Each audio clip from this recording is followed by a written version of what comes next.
Okay, तो will discuss some example question regarding mock test, और उसी के पैटर्न पर आपको प्रिपरेशन भी करना है उसके लिए।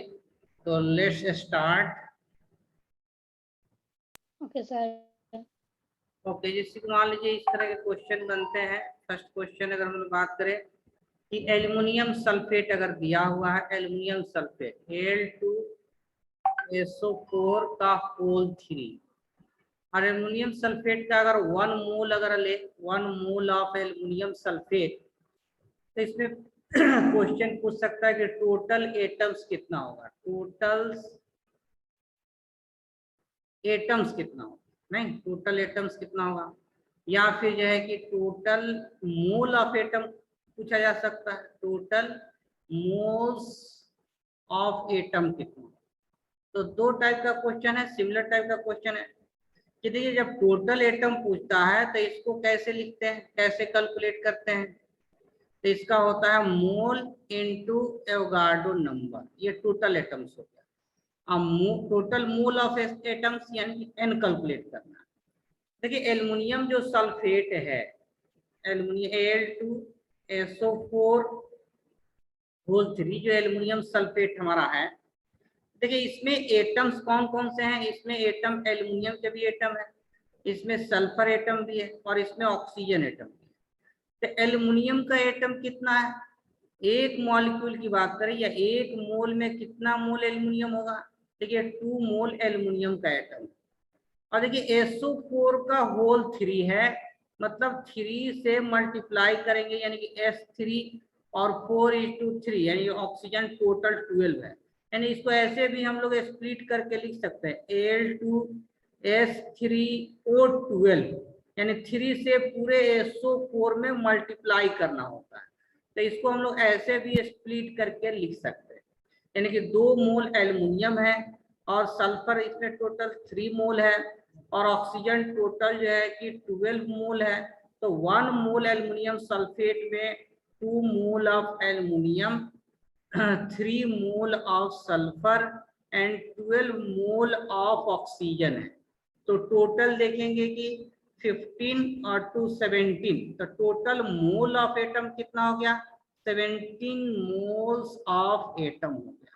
अगर नंबर पूछता है ना तो मोल को मल्टीप्लाई करते हैं एवोगाड्रो नंबर से, कितना नंबर ऑफ एटम्स होगा।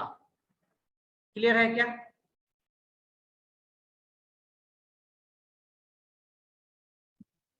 क्लियर है ना? यस सर, क्लियर है। Yes sir. बोलिए। ओके, तो सेम टाइप का एक और क्वेश्चन कर लेते हैं नेक्स्ट पेज में। Okay sir. क्वेश्चन अगर हम बात करें, 1 mole of calcium phosphate, 1 mole of calcium phosphate CaPO4 Ca3PO4 का होल 2 कैल्शियम फॉस्फेट। तो इसमें टोटल अगर बात करें, total number of atoms, number of atoms, हाँ बोलिए सर। प्रीवियस पेज दिखाइए ना, उसमें एक डाउट है सर। यहाँ पे total atoms 17 into Avogadro number और total moles of atom 17 moles होगा क्या सर? हाँ, क्योंकि देखिए ना 17 जो मोल्स है ना, 17 मोल्स एटम्स है, 17 मोल्स एटम्स है, और एक मोल में कितना होता है एवोगाड्रो नंबर के। तो इसको नंबर में अगर चेंज करेंगे, 17 मोल्स को नंबर ऑफ एटम में चेंज करेंगे, तो 17 इंटू एक मोल में कितना होता है, Na एटम होता है, और Na का वैल्यू तो हमको पता है ना, 6.02 into 10 to the power 23 atoms को एक Na कहते हैं एवोगाड्रो नंबर। तो अगर मोल्स पूछ रहा है तो 17 होगा, आंसर 17 होगा। अगर नंबर ऑफ एटम पूछ रहा है तो 17 इंटू Na, यानी कि इसमें ऑप्शन अगर बनाते हैं, इसमें ऑप्शन तो ऐसे दे देता है 17 जो है कि आपका 17 जो है 17 हो गया, या 17 इंटू Na लिख सकते थे, Na लिख सकते थे 17 इंटू। सर फॉर्मूला तो n into Na into x था ना? हाँ, x किसके लिए, x, x सही बात है, x तो x, हाँ x था ना, तो x तो यही ना 17x है, ये देखिए सही बात है आपका जो है कि किसी मॉलिक्यूल में भाई ये जो फॉर्मूला बताया था किसी मॉलिक्यूल में एटम कैसे निकालते हैं, किसी मॉलिक्यूल्स में जब हम लोग एटम्स निकालते हैं तो बाई फॉर्मूला क्या लिखते हैं, mole into Avogadro number into X, ये एटोमिसिटी होता है या total number of atom in a molecule. तो वही बात है, मोल यहाँ 1 है, मोल पहले ही लिए, कितना मोल ले रहे हैं 1 ले रहे हैं, और इनटू एवोगाड्रो नंबर, और एक मॉलिक्यूल में टोटल एटम कितना है तो टोटल 17 एटम है, तो इनटू 17 या 17 इनटू एवोगाड्रो नंबर वही आया। तो इस फॉर्मूला से भी जा सकते हैं, ऐसे भी जा सकते हैं। क्लियर है ना, एक ही बात, both are similar thing. Sir ये एग्जांपल फिर से एक्सप्लेन कर दीजिए ना। एल्युमिनियम सल्फेट का देखिए 1 मोल एल्युमिनियम सल्फेट है, 1 मोल एल्युमिनियम सल्फेट, और इसमें पूछा जा रहा है कि टोटल एटम्स कितना होगा। देखिए एल्युमिनियम सल्फेट में एल्युमिनियम का भी एटम है, सल्फर का एटम है, ऑक्सीजन का एटम, तो टोटल जो है सम ऑफ एटम्स कितना होगा, या फिर ऐसे कह सकते हैं टोटल मोल्स ऑफ एटम कितना होगा।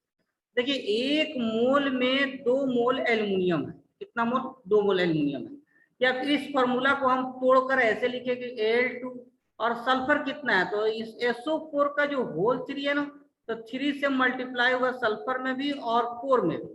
तो देखिए इसको ऐसे भी तोड़कर लिख सकते हैं Al2 S3, S कितना एटम है 3 है, और कितना हो जाएगा O12, 4 3 या 12, यानी कि 1 मोल में 2 मोल एल्युमिनियम है, 3 मोल सल्फर है और 12 मोल ऑक्सीजन है, तो टोटल मोल कितना हो गया 17 मोल, कितना हो गया 17 मोल हो गया।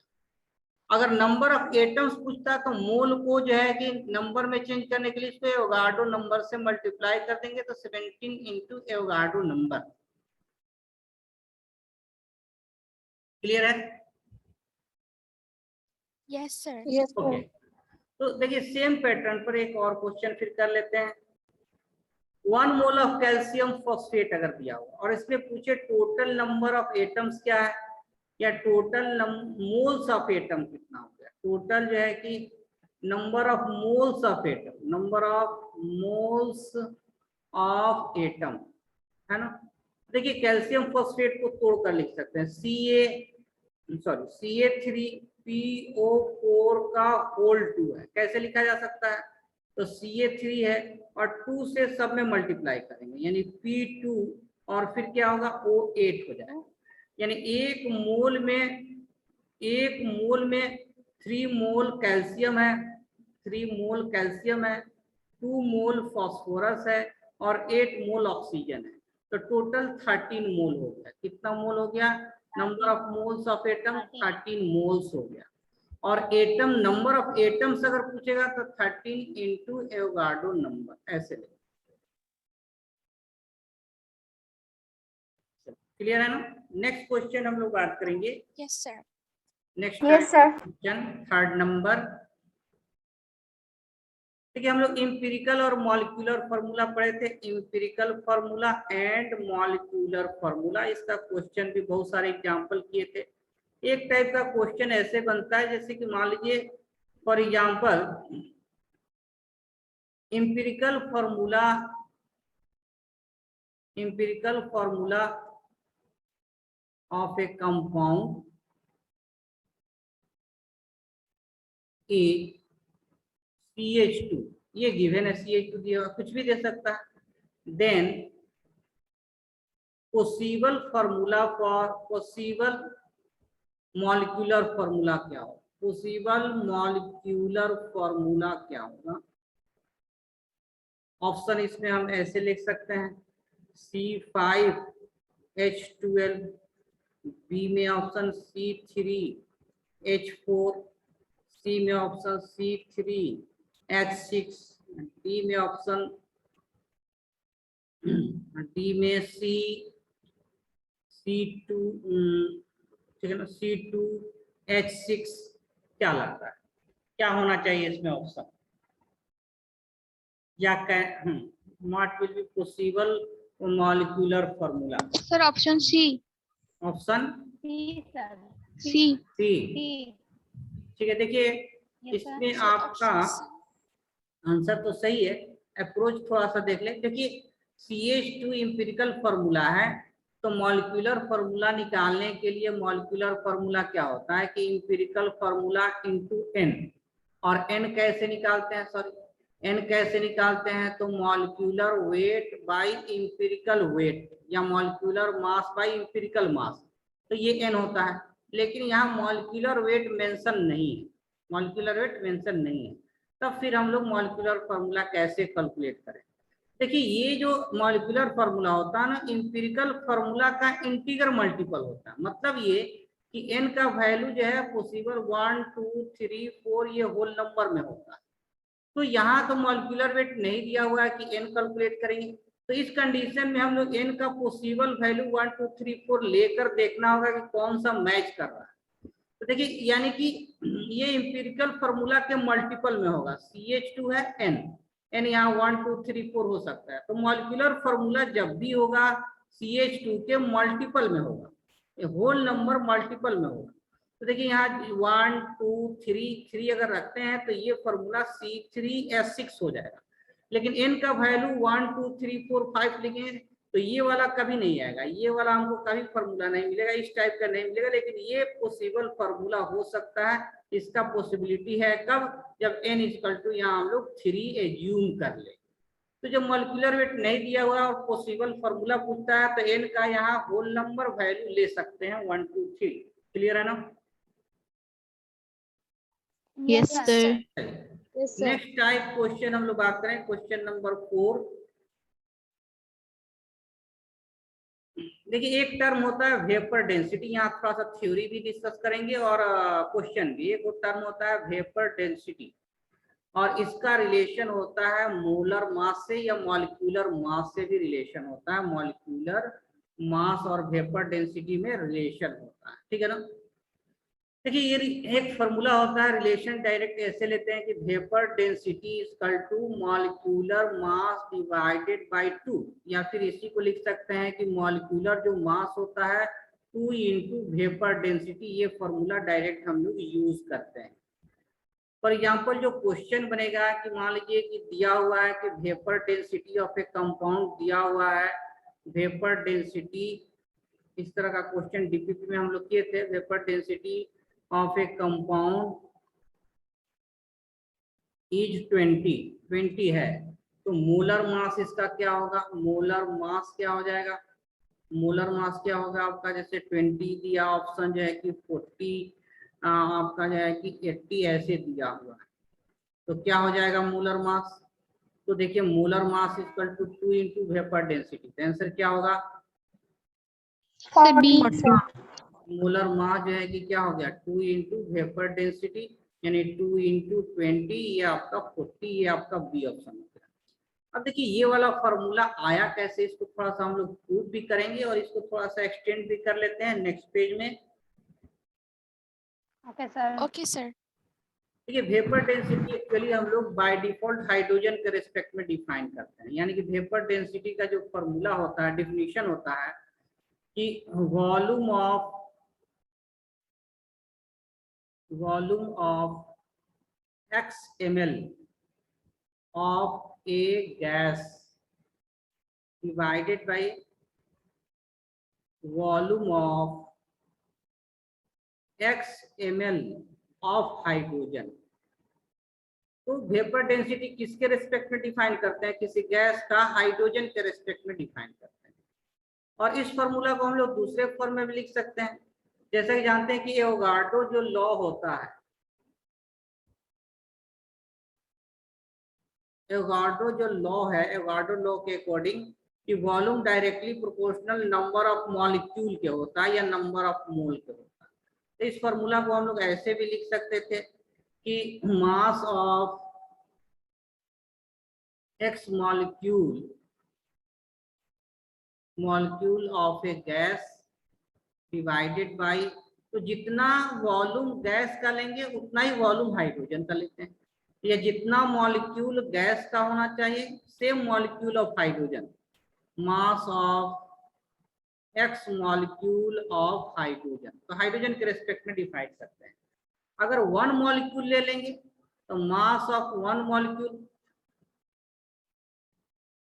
मॉलिक्यूल ऑफ गैस, जिसको हम लोग मॉलिक्यूलर मास बोलेंगे, divided by mass of one molecule of hydrogen, mass of one molecule of hydrogen, और इसका मास 2 mu होता है। यानी कि वेपर जो डेंसिटी है इक्वल टू मोलर मास या molecular mass divided by 2। Vapour density equal to molecular mass divided by 2, यही फॉर्मूला हम लोग यूज किए थे। और ये किसके रेस्पेक्ट में डिफाइंड है? विथ रेस्पेक्ट टू हाइड्रोजन के रेस्पेक्ट में डिफाइंड है, हाइड्रोजन के रेस्पेक्ट में डिफाइंड है। तो इसी से ये फॉर्मूला डिराइव होता है। अच्छा, वेपर डेंसिटी हम लोग दूसरे गैस के रूप में भी डिफाइन कर सकते हैं। जैसे चलिए एक और क्वेश्चन देख लेते हैं, एक और क्वेश्चन डिस्कस कर लेते हैं, ठीक है। फॉर एग्जाम्पल अगर वेपर डेंसिटी क्वेश्चन ले लेते हैं कि वेपर डेंसिटी ऑफ SO2 कितना होगा, तो कुछ नहीं, मोलर जो मास है, molar mass divided by 2। Molar mass SO2 का कितना होगा, तो 32 और प्लस 32 ये कितना हो जाएगा, 64। तो वेपर डेंसिटी क्या होगा, 64/2 यानी कि 32 हो गया। SO2 का वेपर डेंसिटी 32 हो गया, लेकिन ये by default with respect to किसके हुआ, हाइड्रोजन हुआ। अगर इसी के लिए, इसी को हम लोग ऐसे भी कर सकते हैं कि vapour density of SO2, vapour density of SO2 with respect to methane gas. अगर ऐसे पूछ दे question, with respect to methane gas के रेस्पेक्ट में क्या होगा, तो देखिए वेपर डेंसिटी इक्वल टू, अगर अदर गैस के रूप में करना है तो मोलर मास ऑफ गैस, ठीक है ना, divided by molar mass of methane. Methane के रेस्पेक्ट में डिवाइड किए तो मीथेन का मोलर मास, हाइड्रोजन के रेस्पेक्ट में डिवाइड करेंगे तो हाइड्रोजन का मोलर मास। तो मोलर मास गैस का कितना है, ये 64 होता है, और मीथेन का मोलर मास कितना होता है, 16 होता है। तो यहाँ वेपर डेंसिटी कितना आ गया, 4 आ गया। वेपर डेंसिटी ऑफ SO2 कितना है, 4 है। किसके रेस्पेक्ट में, मीथेन के रेस्पेक्ट में। लेकिन ये गिवन रहेगा किस गैस के रेस्पेक्ट में लेना। अगर कुछ नहीं मेंशन है तो डायरेक्ट हम लोग मोलर मास बाय 2 यानी कि हाइड्रोजन के रेस्पेक्ट में बाय डिफॉल्ट डिफाइन करते हैं। तो this is all about vapour density. Clear है? Yes sir. तो ये हम लोग का टाइप क्वेश्चन हम लोग बात करते हैं वेपर डेंसिटी से, और फोर्थ जो टाइप है क्वेश्चन का, इसको हम लोग देख रहे थे।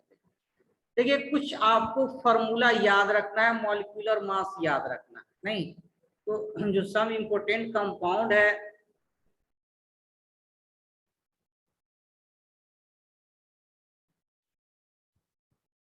इसका आपको मोलर मास फॉर्मूला भी याद रखना है, क्योंकि फॉर्मूला मास अगर पता रहेगा तो इसका हम लोग मोलर मास भी कैलकुलेट कर सकते हैं। मोलर मास अगर भूल भी गए, अगर एटॉमिक मास पता है, फॉर्मूला पता है, तो मॉलिक्यूलर मास हम लोग कैलकुलेट कर सकते हैं। लेकिन जो इम्पोर्टेंट कंपाउंड है उसका याद भी रहना चाहिए, क्योंकि वो फ्रीक्वेंटली यूज होता है। तो इसमें हम लोग कुछ एग्जाम्पल डिस्कस कर लेते हैं। मोस्ट कॉमनली यूज जैसे कैल्शियम कार्बोनेट है, तो इसका मोलर मास कितना होता है, वो वेरी सिंपल, कितना होता है बताइए, 100 ग्राम होता है। मोलर मास 100 ग्राम होता है। वैसे ही अगर हम लोग बात करें H2SO4, ये भी बहुत फ्रिक्वेंटली हम लोग यूज करते हैं, तो इसका कितना हो जाता है, 98। अगर नहीं याद है तो ऐड कर लेना है, हाइड्रोजन का 2, सल्फर का 32 और ऑक्सीजन का 64, तो ये 98 हो जाता है। वैसे ही अगर हम लोग बात करें फॉस्फोरिक एसिड, ये हो गया बाय नेम, क्या हो गया, सल्फ्यूरिक एसिड, सल्फ्यूरिक एसिड। ऐसे अगर बात करें phosphoric acid, phosphoric acid formula क्या होता है, H3PO4, और इसका कितना होगा, तो इसका भी देखिए 98 आता है। कैसे, तो 3 + 31 + 64, ठीक है ना, 64, तो 64 4 और 1 5 और 3 8 और 6 + 3 9, 98 ग्राम आता है। तो फॉस्फोरिक एसिड फॉर एग्जाम्पल ले लीजिए प्रोपेन, C3H8, ये प्रोपेन होता है। क्या होता है, प्रोपेन। प्रोपेन का कितना होगा, तो देखिए 12 × 3 ये 36 हो गया, अब +8 कितना हो गया, 44, वैसे तो CO2 कार्बन डाइऑक्साइड की बात करें तो इसका भी कितना होता है 44 हो जाता है। तो दो डिफरेंट कंपाउंड का मास सेम हो सकता है, बस ऐड करना है। फास्फोरिक एसिड का भी 98, सल्फ्यूरिक एसिड का भी 98, CO2 का भी 44 और फिर जो है कि प्रोपेन का भी 44 जो है। चलिए नेक्स्ट पेज में मूव कर रहे हैं। सर इथेनॉल का। इथेनॉल कहाँ बता रहे हैं, नेक्स्ट पेज में। Okay, sir. वैसे जैसे मान लीजिए 6 में एक शुगर है या सुक्रोज भी कहते हैं, शुगर है, या फिर ग्लूकोज मॉलिक्यूल है, ग्लूकोज है, या फिर इथेनॉल है C2H5OH इथेनॉल है, या मिथेनॉल है CH3OH मिथेनॉल है। तो फॉर्मूला याद रहने से होता है C12H22O11, ये टोटल सम करेंगे 342 ग्राम आ जाता है, 342 ग्राम। ऐसे ही ग्लूकोज का, इसका फॉर्मूला C6H12O6 और इसका टोटल 180 ग्राम आ जाता है, C6H12O6। इथेनॉल का देखिए ये 12 × 2 कार्बन का 24 हो गया, अब +5 अब +16 अब +1, ठीक है ना। तो ये ऐड कर देंगे, ये 24 और 6 और 16, देखिए 24 + 6 + 16 ये कितना हो गया 30 और 40 ये आपका 46, इथेनॉल का 46, ठीक है। मिथेनॉल है आपका तो 12 अब +3 अब +1 सॉरी 16 और +1 तो 4 ये 20 हो गया, ये आपका टोटल 32 ग्राम आ जाता है। तो याद है तो ठीक है, अदरवाइज फॉर्मूला लिखकर और उसका हम लोग एटॉमिक वेट ऐड करेंगे तो ये मॉलिक्यूलर मास जो है कि आ जाता है। तो जो वेल नोन कंपाउंड है उसको याद रखना है, जैसे H2O हो गया, वाटर हो गया तो ये 18 ग्राम होता है, हेवी वाटर C2O कहते हैं ये 20 ग्राम होता है, ठीक है ना। कार्बन डाइऑक्साइड हो गया H2O। यूरिया, यूरिया का क्या होता है फॉर्मूला याद रखेंगे, यूरिया का NH2CONH2 और मास कितना होता है 60 ग्राम होता है। कार्बोनेट CO3 प्लस माइनस से मास चेंज नहीं होता, इलेक्ट्रॉन से मास चेंज नहीं होता, इसका भी 60 होता है। कैसे, इसका 12 और 48 ये आपका 60 आ जाएगा। बोलिए सर D2O क्या है? इसको हेवी वाटर कहते हैं, नहीं इसको इसका नाम लेते हैं हेवी वाटर। तो इस तरह से जो भी इंपॉर्टेंट कंपाउंड है उसका फॉर्मूला याद रखना है, ठीक है। जो स्टोइकोमेट्रिक हम लोग कैलकुलेशन करते हैं उसमें कुछ रिएक्शन आपका लिखना होता है, रिएक्शन को बैलेंस भी करना होता है। तो जो भी अब तक रिएक्शन हम लोग को मिला उसको ध्यान में रखना है। चलिए नेक्स्ट पेज में इंपॉर्टेंट रिएक्शन की बात कर लेते हैं। Okay, sir. बोलिए।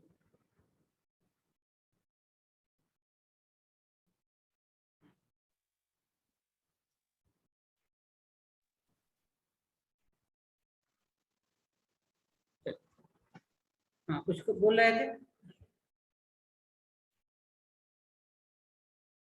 No, sir. No sir. No, sir. Reaction तो देखिए जब भी स्टोइकोमेट्रिक कैलकुलेशन होगा उसमें रिएक्शन को हम लोग को लिखना होता है, रिएक्शन को लिखकर उसको बैलेंस भी करना है।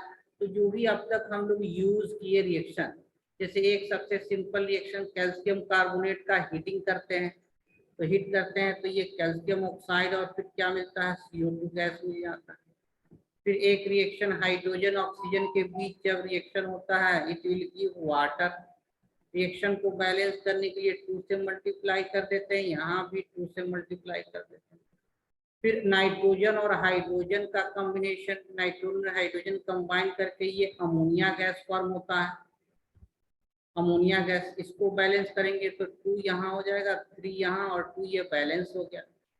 फिर वैसे ही कोई भी मेटल का रिएक्शन एसिड से, मेटल का रिएक्शन किससे करेंगे एसिड से, तो क्या बनता है यहाँ पर हाइड्रोजन गैस फॉर्म होता है।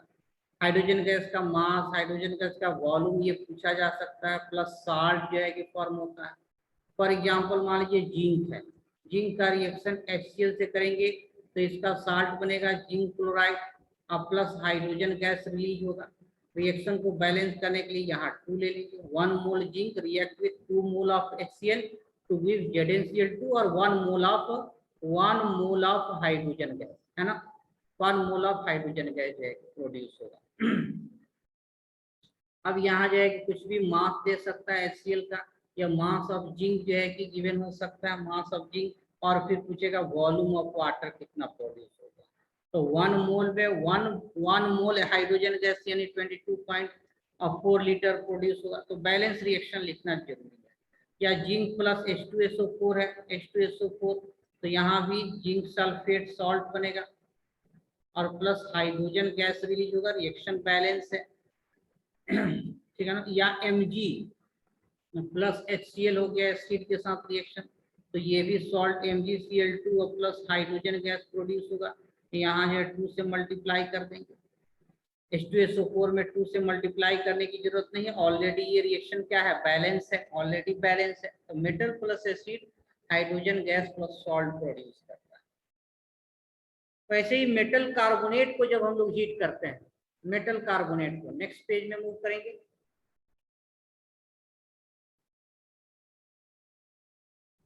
Okay, sir. Yes, sir.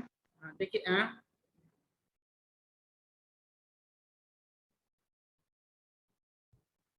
देखिए जब मेटल कार्बोनेट को हीट करते हैं, मेटल कार्बोनेट,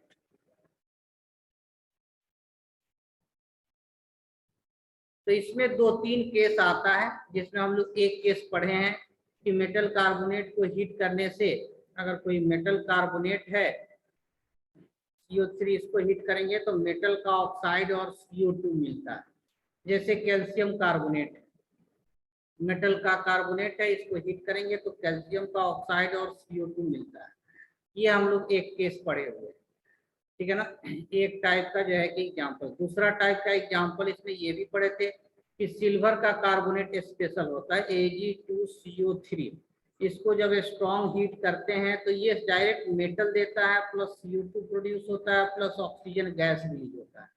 एक तीसरा टाइप का भी आगे भी पढ़ना है, 11th में भी 12th में भी ये सब पढ़ना है कि कुछ मेटल कार्बोनेट नहीं टूटता है, जैसे सोडियम कार्बोनेट है, या फिर पोटेशियम कार्बोनेट है K2CO3, या फिर रुबिडियम, पहला ग्रुप का जो भी कार्बोनेट है, रुबिडियम कार्बोनेट है, या फिर सीजियम कार्बोनेट है, इसको हीट करने पर ये डिकम्पोज नहीं करता है, ये नहीं टूटता है।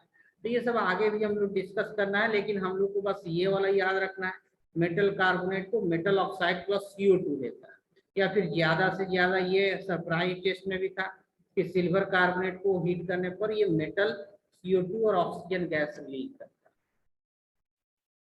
है। फिर से हम लोग देखे थे कंबशन जो रिएक्शन है, हाइड्रोकार्बन का कंबशन रिएक्शन, उसका जनरल फॉर्मूला कि C अगर X एटम है, HY है, तो कितना मोल ऑक्सीजन होगा, X + Y/4 mole of oxygen required होता है, और X मोल CO2 और Y/2 मोल H2O प्रोड्यूस होता है।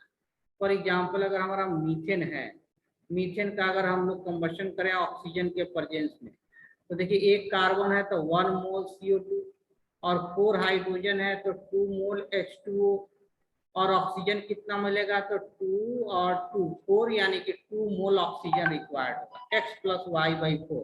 X यहाँ 1 कार्बन एटम है और हाइड्रोजन Y है 4 एटम है, 4/4 1, यानी 2 मोल ऑक्सीजन रिक्वायर्ड होगा। तो ये बैलेंस रिएक्शन है किसी भी हाइड्रोकार्बन के बर्निंग के लिए या कंबशन के लिए। क्लियर है यहाँ तक? Yes, sir. ओके, तो ये सब इम्पोर्टेंट मॉलिक्यूलर जो है कि फॉर्मूला हम लोग डिस्कस किए। चलिए कुछ क्वेश्चन और डिस्कस करते हैं नेक्स्ट पेज में। Okay, sir. जैसे देखिए 1 AMU, ठीक है ना, 1 AMU जो हम लोग बात करते हैं, 1 AMU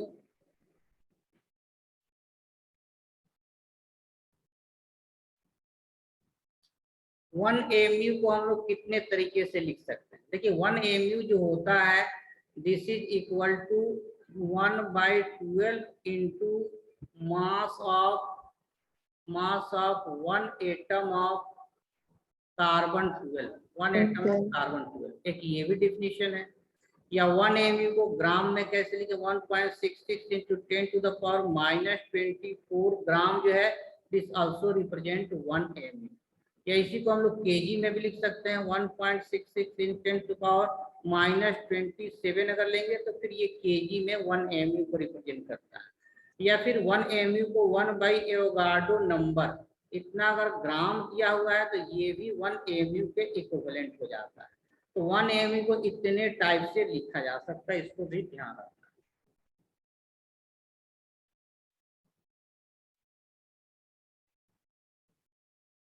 चलिए और कुछ क्वेश्चन डिस्कस कर लेते हैं, कुछ क्वेश्चन और डिस्कस करना है।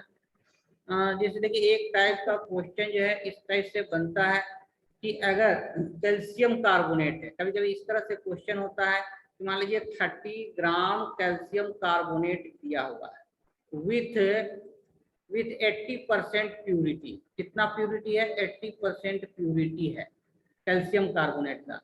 Then amount of CO2 produced on heating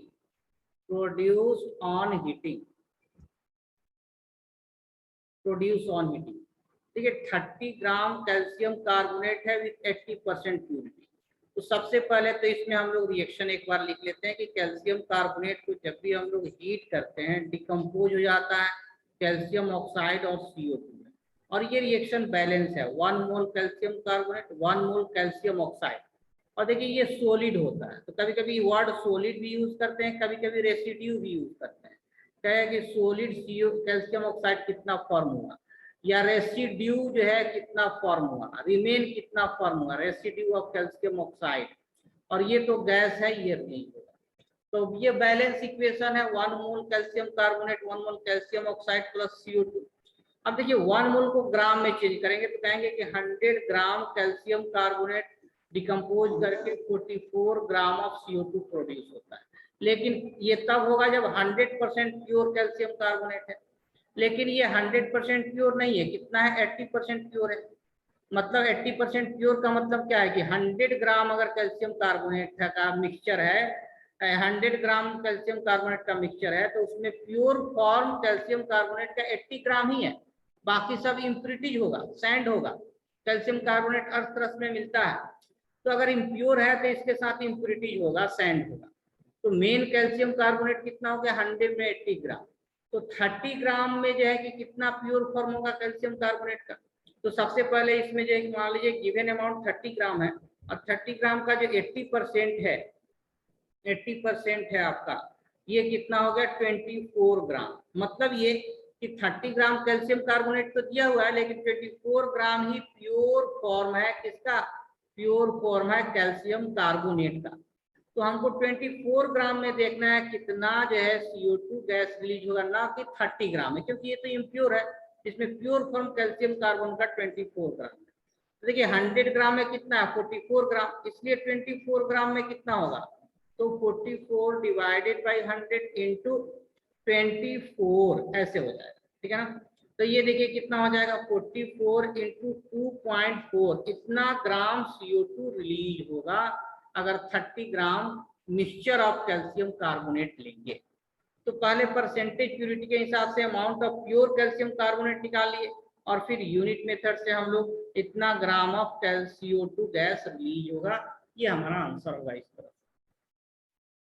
चलिए यहाँ तक लिख लीजिए। फिर से समझा दीजिए। फिर से समझा दें? सर एक बार हाँ एक बार हाँ और सर। समझा। देखिए कहने का मतलब ये है, इसको नेक्स्ट पेज में एक बार और समझा कि अगर सिर्फ क्वेश्चन दो तरह से होगा। ऐसे रहता है कि 30 ग्राम कैल्शियम कार्बोनेट को हम लोग हीट कर रहे हैं, कैल्शियम कार्बोनेट को क्या रहे हैं? हीट कर रहे हैं। तो CO2 जो है का अमाउंट कितना प्रोड्यूस होगा, ऐसे क्वेश्चन रहता है। तो इसका जो आंसर क्या होता है कि कैल्शियम कार्बोनेट को हम लोग हीट किए। देखिए जो क्वेश्चन नंबर 11 था उसको दो पार्ट में स्प्लिट कर रहे हैं। एक क्वेश्चन ऐसे बन सकता है कि 30 ग्राम कैल्शियम कार्बोनेट है और इसको हीट करेंगे तो अमाउंट ऑफ CO2 कितना प्रोड्यूस होगा, ऐसे हो गया।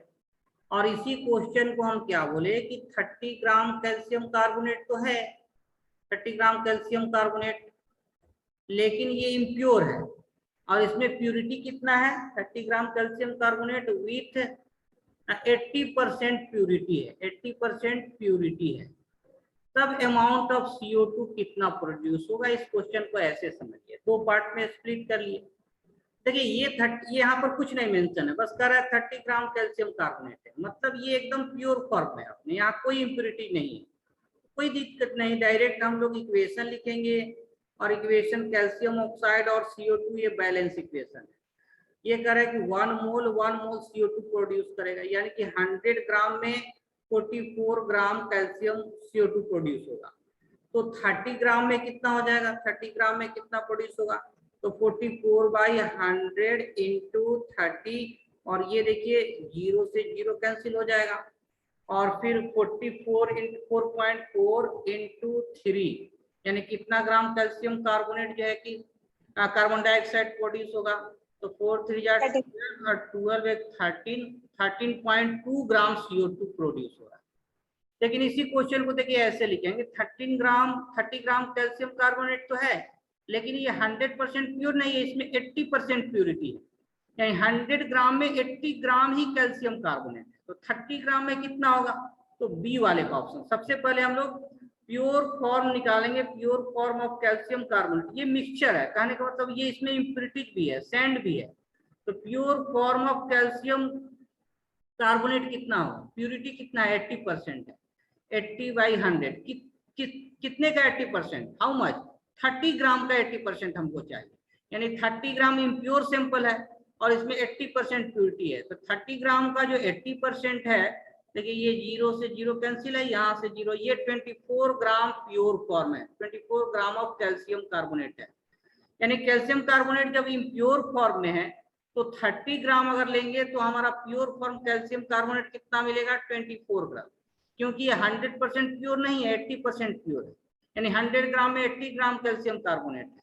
तो 30 ग्राम में जो है कि 24 ग्राम कैल्शियम कार्बोनेट होगा।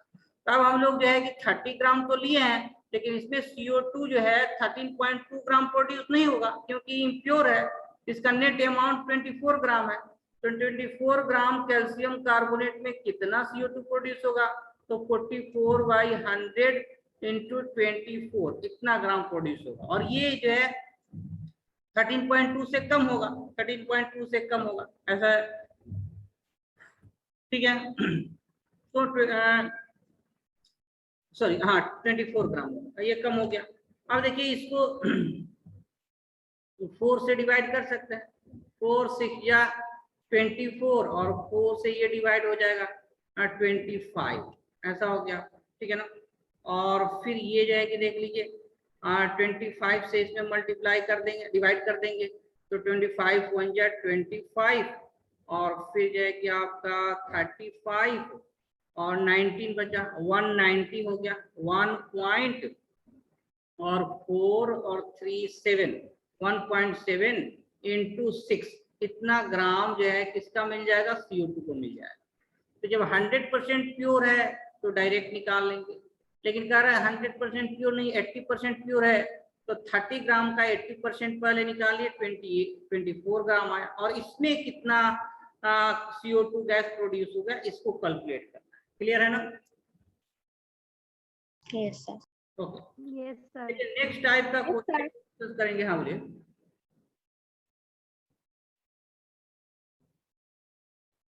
नेक्स्ट टाइप का क्वेश्चन होगा, सर एक बार प्रीवियस पेज दिखाइए ना। Previous page.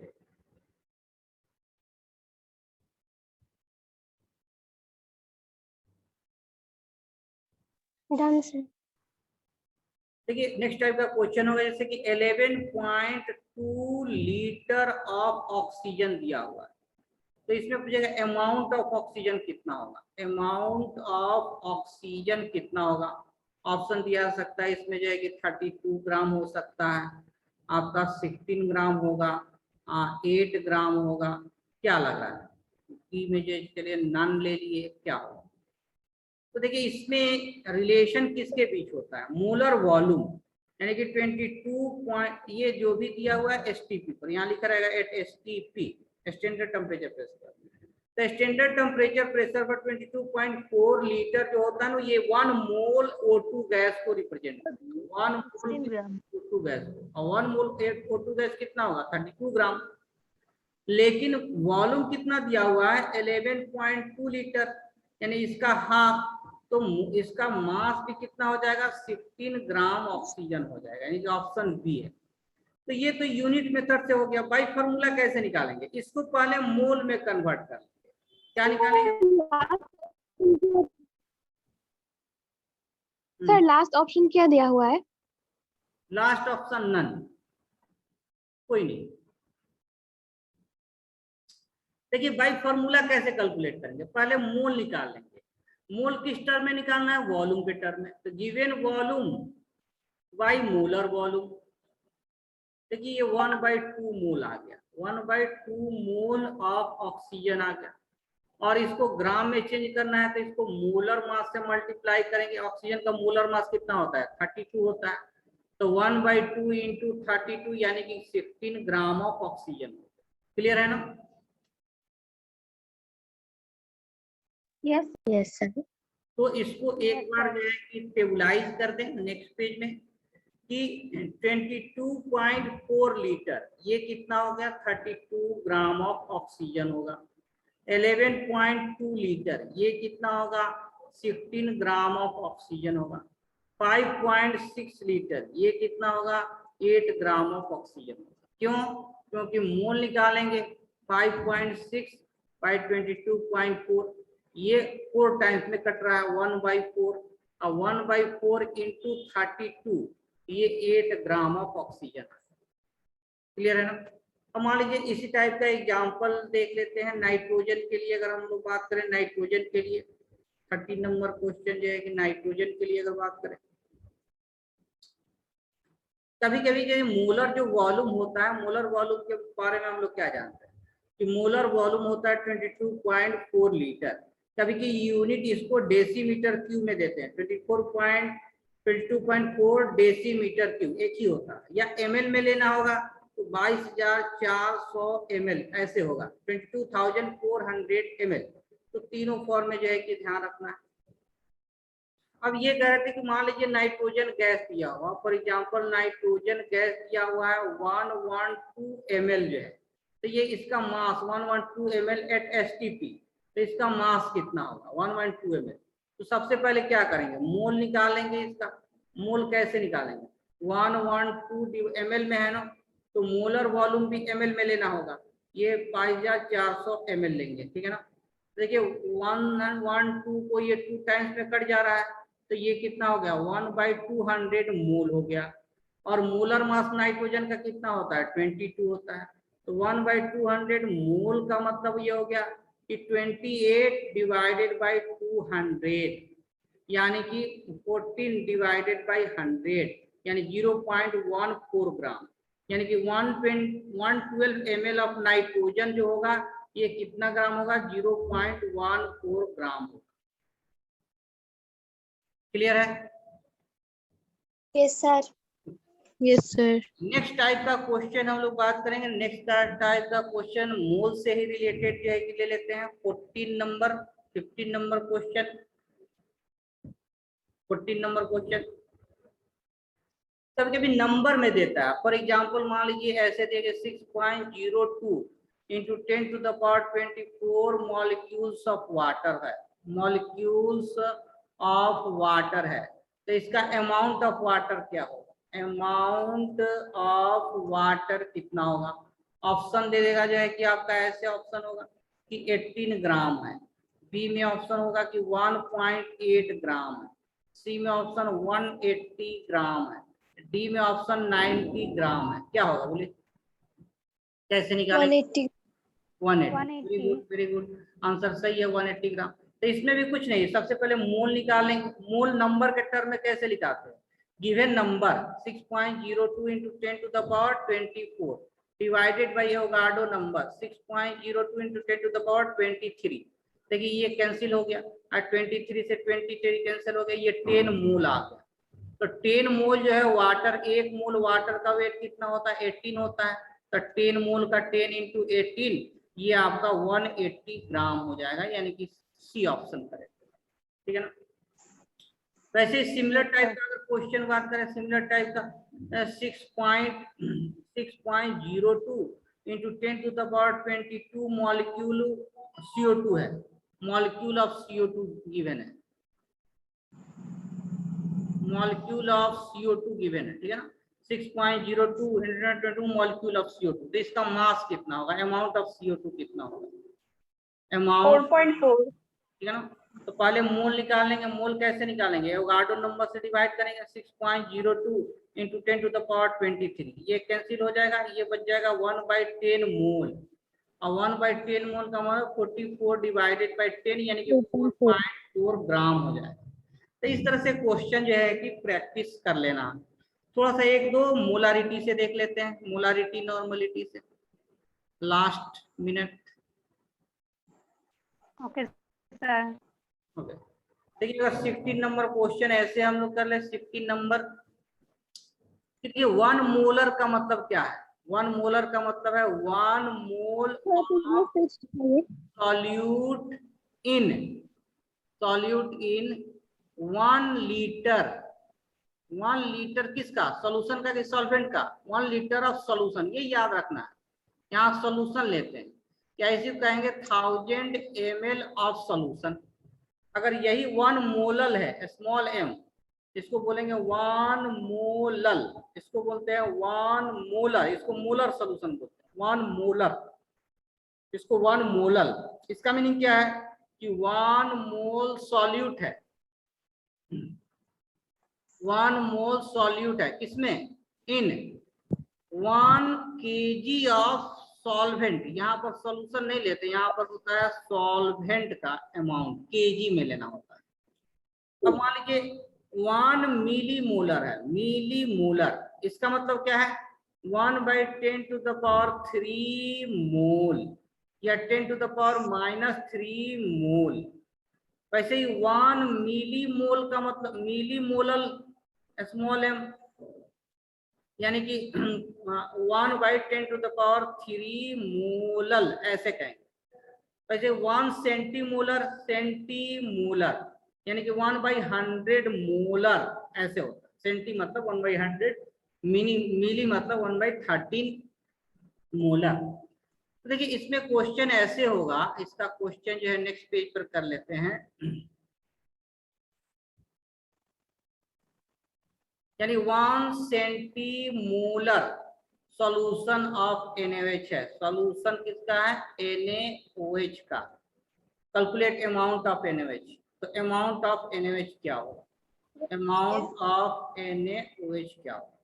देखिए गिवन क्या है 1 सेंटीमोलर दिया हुआ, मतलब क्या होगा कि 1/100 मोलर सॉल्यूशन दिया हुआ, और अमाउंट पूछ रहा है तो डायरेक्ट मोलारिटी का फॉर्मूला क्या होता है, amount of solute by molar mass of solute into, अगर वॉल्यूम लीटर में है तो देखिए यहाँ वॉल्यूम मेंशन नहीं है तो बाय डिफॉल्ट 1 लीटर लेते हैं, 1/1 लीटर बाय डिफॉल्ट 1 लीटर लेते हैं। तो सब चीज दिया हुआ है। सेंटीमोलर का मतलब क्या है कि 1/100 मोलर, और ये अमाउंट ऑफ सॉल्यूट कैलकुलेट करना है, मोलर मास 40 होता है NaOH का इंटू 1, तो अमाउंट ऑफ सॉल्यूट कितना चाहिए 40/100 यानी कि 0.4 ग्राम NaOH लेंगे 1 लीटर में, 0.4 ग्राम NaOH अगर ले लें 1 लीटर में, 1 लीटर में, तो इसका जो मोलारिटी होगा ये 1/100 मोलर होगा, इसका जो मोलारिटी होगा 1/100 मोलर होगा। ओके, तो टाइम तो लगभग हो गया है, ओके ना। लास्ट एक क्वेश्चन नॉर्मलिटी का। सर हाँ बोलिए। प्रीवियस पेज दिखाइए थोड़ा। हाँ सर इस ये नहीं, उसके पहले का, इससे पहले का,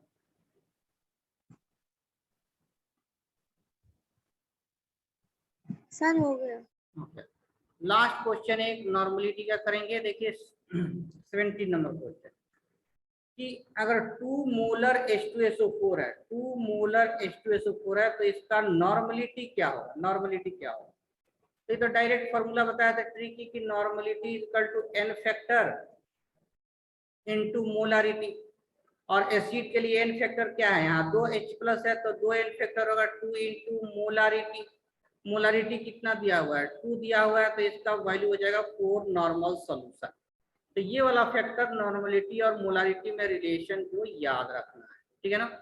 और एन फैक्टर क्या होता है, तो एन फैक्टर बताए थे, एन फैक्टर सबके लिए अलग अलग, एसिड है तो H+ आयन देख काउंट करेंगे, बेस है तो OH-, एलिमेंट है तो उसका वैलेंसी देखते हैं, अगर साल्ट है तो टोटल पॉजिटिव चार्ज देखते हैं। This is the N factor. Okay, तो आज के लिए इतना ही, time is over. Next class में हम लोग डाउट सेशन ही रखेंगे, आपको जो भी डाउट होगा आप जो है डिस्कस कर सकते हैं। Okay, Okay, sir. Okay, sir. Thank you, welcome. Thank you, sir. Sir, thank you, sir.